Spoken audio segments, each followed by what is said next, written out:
kayo po ay magtanong. Opo. Iniisip ko kasi baka masakit na yung paa mo. Hindi po. Iniintindi ko rin yun. Baka kasi bata ka pa eh. Nag-i-enjoy po ako. Nag-i-enjoy po Salamat ako. po, Mr. President. Mr. President, Your Honor, alam po ba ninyo na yung batas na tinatawag nating RA 10630, ito po yung nag-anmienda sa RA 9344 Opo. na kung saan ay yung pong criminal o minimum criminal responsibility po ay inilagay sa 15 years old. Alam din po ba ninyo na ang naging basihan kung bakit ito po ay nailagay nga sa 15 years old, ito po ay hinugot sa mga magkakaibang pamantayan mismo ng United Nations. Sila-sila hindi nagkakaintindihan. Halimbawa po, yung UN Standard Minimum Rules for Administration of Justice o yung Beijing Rules, yun po walang specific age yun. Yun namang UN Guidelines for the Prevention of Juvenile Delinquents, yung Riyadh Guidelines, hindi pare-pareho. Sa mga tweet yun pong 15 ay wala naman talagang basihan eh. Pwedeng 8, pwedeng 9, pwedeng 10. Ang pinag-uusapan po kasi rito in the final analysis, Mr. President, ay yung kapasidad ng isang bata na gumawa ng isang karumal-dumal na krimen. Kung kaya niya, kung meron siyang kapasidad na maintindihan niya ang pagkakaiba ng mali at saka yung tama. Iyon ang ating pamantayan. Sa mga tweet, kung yung bata, kahit na 7 taon lang, ngunit kahit papaano mo pagbali-balig ta rin ang mapangyayari, alam niya ang consequence. Alam niya na darating siya sa ganito eh. Yung consequence ng kanyang magagawang krimen sa kanyang kapwa at sa lipunan, alam niya, kahit sa murang gulang pa lang. Pati yung ginamit niyang pamamaraan kung paano niya isasakatuparan yung krimen, isinasangkot din yun eh. Yung lawak nung consequence na kanyang nagawa, isinasang-alang-alang yun eh. Doon sa discretion na pinauunawa sa atin ng Korte Suprema sa pamagitan ng paggagawad niya ng guidelines. Eh. At ang pinakamahirap po, Mr. President, Your Honor, alam po ba ninyo, ang magpapatunay na yung bata na gumawa ng karumal-dumal na krimen o yung tinatawag nating heinous crime, ang burden of proof yung Estado. Ikaw ang magpapatunay na meron siyang discretion. Kapag nagkamali ka ng paglalatag mo ng ebidensya, absuelto yung bata. So nakapataw po, Mr. President, sa pananagutan ng Estado, kung ikaw ang prosecution, ikaw ang dapat sana patunayan ng bata, wala pa po akong discretion eh. Ang totoo niyan, hindi ko po kayang timbangin. Hindi ko po talaga alam na ganito po palang mangyayari. So, sasabihin ng korte ngayon, walang discretion ito. Ligtas na naman siya. Ngayon, tutulong po yung social worker. Doon, hindi natin alam kung anong pamantayan na gagamitin ng social worker. Hindi po natin sinasabi, Mr. President, Your Honor, na wala pong kakayanan ng social worker. Ngunit napakarami pong isasaalang-alang dun eh.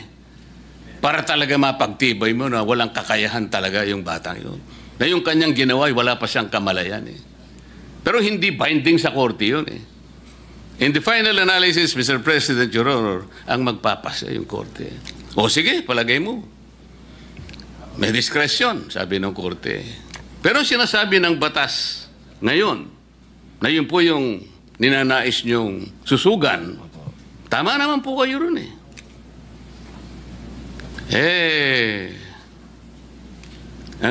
Ang sinasabi po niya kasi ron eh, kailangan makilala natin kung anong mga consequences. Napakahirap nun eh. At pagkatapos, sige, napagtibay na. Hindi po ako naniniwala yung batas sa ngayon ay sapat para dun sa consequence na nagawa ng bata. Napatunayan na may discretion eh. O sinabi ng batas, so sige, mandatorily you will be confined at the Bahay Pag-asa. So tinandun eh. Pero yung pong Bahay Pag-asa, rehabilitative po yun eh. Hindi po yung punitive na kagaya po ng mga preso na binabanggit nyo kanina, na kung saan naawa kayo sa mga batang gumawa no, kaya pinaghiwalay po ninyo sila eh. Nandun po ba yung pasilidad na talagang yung bata na nakagawa ng kasalanan na yan? Kompleto po ba yung pasilidad? Nandun po ba yung mga psychologists? Nandun po ba yung mga guidance counselor? Nandun po ba yung mga disciplinarian? O yung mga iba't iba pang sektor ng lipunan na merong interes para ma-rehabilitate yung bata na yun? Talaga bang nandun lahat yun? Sapagkat kung wala, yung bata, hindi rin may tutuwid yun. Kagaya nga po na sinasabi kanina, Senator Tulfo, pabalik-balik yun eh. Recidivist na yun eh. Pero, baka 7 years old. Kamukha po nung example nyo kanina, 8 taon lang nakagawa na eh. 10 taon lang nakagawa. Ano pong ibig nating sabihin dito? Yung modern approach po kasi, Mr. President, Your Honor, hindi na po binibigyan ng taon eh. Ang importante, kailangan po makita natin na yung bata, irrespective of the age, meron na siyang discernment. Yun po yung batayan. Kailangan lang mapagtibay natin na yung bata sa maraming elemento, mapapagtibay natin. Meron siyang discernment. Ginawa niya, alam niya yung consequence, pati paraan ng paggamit niya at pa yung kahihinatnan niya at ang epekto sa lipunan, alam na alam niya. Kahit 7 years old, dapat managot siya. Mr. President, kayo po ba'y naniniwala na dapat ganun ang approach natin, Mr. Opo. President, Your Honor? Opo. Yan po talaga ang buong-buo po nating paniwala. Katulad po ng nabanggit ko kanina sa amin pong patron. Alam niyo po, lagi ko pong sinasabi, bakit nawala na sa atin ang youth detention? Dati po kasi may Boys Town po tayo, kung naaalala niyo po, nung araw. Hindi ko alam bakit nawala yan. Advance na tayo noon eh, nandun na tayo eh. Kasi kung sasabihin niyo po sa akin na sapat ba para sa mga nakagawa ng heinous crime, yung dadalhin sa Bahay Pag-asa, doon po lang ako talaga nasaktan. Sapagkat nung ako po talaga ang saksi niyan sa Camarines Norte, nung dinala yung mga nang-rape at pumatay na nag-video pa doon sa kanilang ginawang rape at ginawa nilang autopsy, hindi po talaga ako makapaniwala. Iyan lang ang gagawin nyo? Diyan sa mga batang yan, ganyan lang i-interviewin nyo? Ni anytime pwedeng tumakas dito dahil wala namang kulungan? Ito, yan lang. Ayan daw po talaga ang sinasabi ng batas. At sinabihan pa ako, hanggang dyan lang po kayo. Hindi nyo po pwedeng tanungin, ha? Ako na po yun. Senador na po ako nun. Hindi ko pwedeng tanungin. Hindi ko pwedeng kausapin. Hindi ko pwedeng, wala ho talaga. Hindi daw pwede. Kasi underage sila. So yun lang po ang aking hinanakit. Ang hinanakit ko po, totoo lang, mahal na patron, ay bakit naman dumating tayo sa puntong ito na kapag ang nakagawa ng karumal-dumal na krimen, tatratuhin pa ba natin itong bata? Ibig sabihin, hindi man tayo makaisip po ba ng paraan na tayo gumawa man lang ng youth detention center na maramdaman man lang nung bata na siya po ay nangulungan, hindi na kasama kaming matatanda. Kasi ako po mismo, naniwala noon na hindi dapat kasama ang matanda. Yun nga lang, nung iniwan namin, nagpaluan, may patay. Ang sinasabi ko lang po, hindi pa rin mainam na itong mga batang to kasama pa rin ng mga matatandang bilanggo. Sana ang pag-usapan na natin ngayon, meron na tayong youth detention center na nandun po nakapaloob na yung sinasabi po nung na yung umiiral na batas na naando doon yung loob, yung rehabilitation. Dahil kung tatanungin din niyo po ako, nung ako po'y nangulungan, ako din po ang nagdala ng unang-unang therapeutic center sa loob ng Bilibid. Ibang usapin naman po yan dahil sa drugs naman po yan.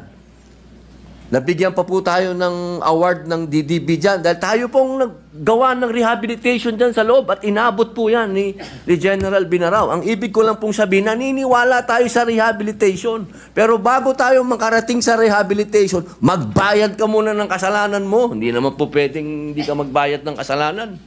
Yun lamang po. Alam ko po, Mr. President, ang gusto po ninyong bigyan ng diin ay makilala sana ng bata sapagkat nakagawa nga siya noon at meron nga siyang discernment mong gawin niya yon, ay sa sarili niya mapanagutan niya yon. Opo. Baka sakaling kahit na sa murang edad niya, Mr. President, Your Honor, ay makapagsimula siyang maalala niya na ganun pala. Ganito pala ang magiging epekto para sa akin kung uulitin ko pa ang bagay na ito. Kasi ang nangyayari po sa ilalim ng batas, Mr. President, kaya mandatory po, dadalhin siya sa bahay Pag-asa.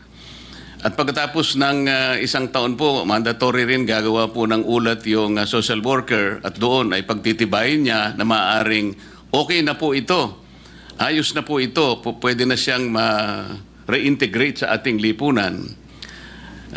Doon lang po ba tayo nakabate doon sa report niya? Gaano po katotoo yung report niya? Kaya po tinatanong ko kanina, Mr. President, kompleto po ba yung process? Nung siya'y makarating doon sa unang araw hanggang sa ika-100 o ika-1 year niya doon ay talagang lutong-luto siya na lahat ng kanyang pinagdaanan ay contributory sa papagiging isang mabuting tao na niya. Makapagsimula siya, makabalik sa mainstream ng ating lipunan. Hindi pa po yun ang inyong tinutukoy, Opo Mr. President, Your Honor? Opo yun po yung... alam niyo po kasi dapat bata pa lang alam na niya yung accountability. Kung ano yung ginawa niya, dapat alam niya na. Hindi dapat alam niyo, ito po sinasabi ko, hindi po sa ibang kaso. Sa ibang kaso naman po, doon po sa batas kasi pagka 6 years below, parang probation din naman po yun. Wala naman po akong kontra doon. Doon lang sa heinous crimes. Ulitin ko po. Doon lang talaga. Yung karumal-dumal. Opo. Isipin nyo, kwentuhan lang ang puhunan mo pala. Pag ako'y pumatay ng tao, ng rape, na bata, ang mangyayari sa'yo, ang puhunan mo lang pagdating mo sa bahay Pag-asa, kwentuhan lang.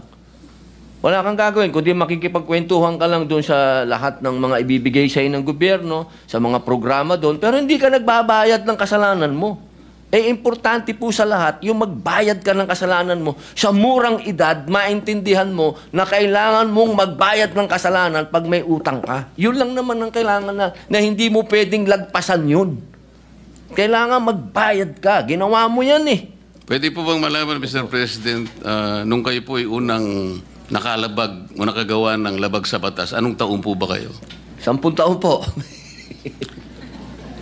Napakaswerte po ng intervention na ginawa ng ating bansa sa inyo sapagkat sa kabila ng maaga po ninyong pagkakalabag ng ating mga batas. Ngayon po ay kausap ko na kayo bilang isang senador ng ating bansa. Opo. Hindi ba tama na kagaya po ng inyong inaasam, lahat po ng ganun siguro kamurang edad ng mga kababayan natin o mas murang edad pa sa inyo ay kung tinapatan ng mga intervention ng mga reform at rehabilitation para sa isang bata, di sana lahat ng batang yun ay baka sakaling susunod sa yapak ninyo, Ginoong Senador. Tama po ba yun? Opo, tama din po. Tsaka, ma-share ko lang po, siguro po kung meron na po talagang sa panahon namin, kasi ang nangyayari po kasi noon... Ano po ba yung panahon ninyo? No? Talaga pong maloko po tayo, patron eh. Talagang... Panahon na rin po ni Senador Tulfo yung panahon ninyo? Ay, magkaedad lang naman po. Senador Tulfo. Pero talaga pong... Meron naman po akong biography eh. Pag nabasa po nila yon, makikita po nila talagang na-involve po tayo sa murang edad. Kaya lang po, nakikita ko po yung sarili ko kasi dito. Kung nung murang edad, ako po'y nadisiplina na, baka hindi na po ako nakulong. Ang nangyari lang po kasi, dahil nung araw, dahil ako po'y anak ng gobernador, siyempre po, pag nakagawa ka ng kasalanan, para ka na rin may batas na, anak ni gobernador yan, huwag nyo nang pakialaman. Ganun po ang nangyayari. Kaya, habang ikaw ay nakalulusot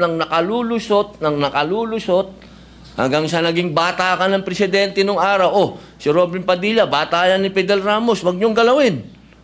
Oh, hanggang naayang ka pa uli, dire-diretso ka pa, hanggang isang araw, tinamaan ka talaga ng ops. Ayan na ang sintensya mo. Babayaran mo na yung kasalanan mo. Doon lamang po ako nagkaroon ng pagkakaintindi. Kasi galing ka sa pinakamataas, ikaw ang superstar, tapos ginawa kang lowest mammal, bilanggo ka, kung tawagin ka ng gwardya, psst, psst, ka rito. Marirealize mo, boss. Marirealize mo, patron, na teka, kailangan kong magbago. Kasi pag hindi ako nagbago, ayaw kong tumagal dito sa kulungan. Yun lang naman po kasi yung tamang paraan ng rehabilitasyon. Kasi kung babalikan ko po nung araw na nakalulusot ako, boss, maniwala po kayo sa akin, hanggang nakalulusot yan, patindi ng patindi. So, Mr. President, para hindi siya talaga makalusot, naiintindihan ko po ang mga anmiyenda na gusto po ninyong mangyari. Palakasin po natin yung sa discernment. Opo. Na kinakailangang malinaw na yung batang gagawa ng paglabag, lalong-lalo na yung mga karumal-dumal na mga krimen, ay magkaroon man lang po ng talagang listahan na kapag ito ang lahat ng mga bagay na ito ay present habang ginagawa mo o nagawa mo ang paglabag na ito, siguradong meron kang discernment. Opo. At hindi ka makaliligtas sa batas kahit ang gulang mo pa ay 8, Opo. maaaring 9 o 10. So, inconsequential po rito, Mr. President, kung gaano ka kamurang edad. Opo. Ang importanteng lilitaw ay meron kang discernment, lalong-lalo na napasangkapan ka sa mga sindikato. Ibig sabihin, nakauunawa ka eh. Nalaman mo na pwede ka makipagsabuatan. At dito makikita rin, ano bang katungkulan ng magulang? Doon po papasok ang discretion. Maraming salamat po, Mr. President. Maraming salamat po. Thank you, Senator Marcoleta. Majority Leader.